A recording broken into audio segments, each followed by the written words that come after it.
ॾेई थाणे जे हद खडारो भरिसां ॻोठ खबड़ जमाली में प्लाट जे तकरार तां ग़रीब मोहम्मद हसन मल्हा जे घर खे बाहि ॾियण वारे वाक़े खे 1 महीनो गुज़री वियो, पर मुतासिर ख़ानदान मूजिबि अञा ताईं बाअसर जवाबदारनि खे गिरफ़्तार नाहे कयो वियो। मुतासिर ख़ानदान एहतजाज कंदे आईजी सिंध एसएसपी बदीन ज़िला काउंसिल बदीन जे चेयरमैन अली असगर हाले फोटो खां इंसाफ़ फ़राहम करण जो मुतालबो कयो आहे। संदन चवण आहे जवाबदार न रुगो संदन घर के बाहि ॾेई साड़े छॾियो, पर हिकु ॿियो घर बि ढाहे छॾियो।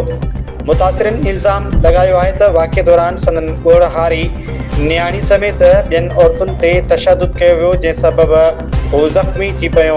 संदन चवण आहे त वाक़े बाबति ॾेई थाणे ते FIR दाख़िल कराई वई आहे। तीअं हूंदे बि नामज़द जवाबदार आज़ाद घुमी रहिया आहिनि।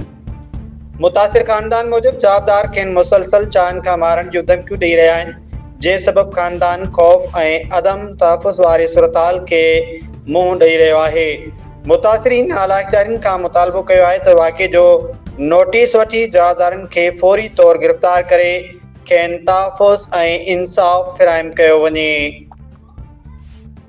घर सड़ियो आहे, असांखे केरु माना इंसाफ़ कोन थो करे, इन करे अपील थी करियां बदीन ज़िले SP ते त माना असांजी अदालत करियो, इंसाफ़ करियो। खडारो शहर जे ॻोठ खबड़ जमाली में ऐं ही मुतासिर ख़ानदान जेको पोयां बीठल आहे, इन जे घरनि खे जेको आहे बाहि ॾिनी वई। इन जी छोकिरी खे जेको आहे सो जवाबदार जेके आहिनि उन्हनि धक बक हयां, उनखे ज़ख़्मी कयो ऐं ॿियो घर जेको प्लाट ते ठहियल हो उहो पटे खणी विया।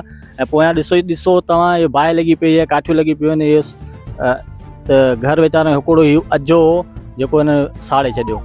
ऐं SHO वटि कई दफ़ा बार बार विया ऐं FIR बि थी आहे, को बि जवाबदार गिरफ़्तार करण तयारु कोन्हे। हिननि जो मुतालबो आहे SSP बदीन ऐं IG सिंध ऐं वस वारनि खां मुतालबो था कनि त फ़ौरन फिलफौर जेको आहे सो जवाबदार गिरफ़्तार करे ऐं हिननि सां इंसाफ़ कयो वञे।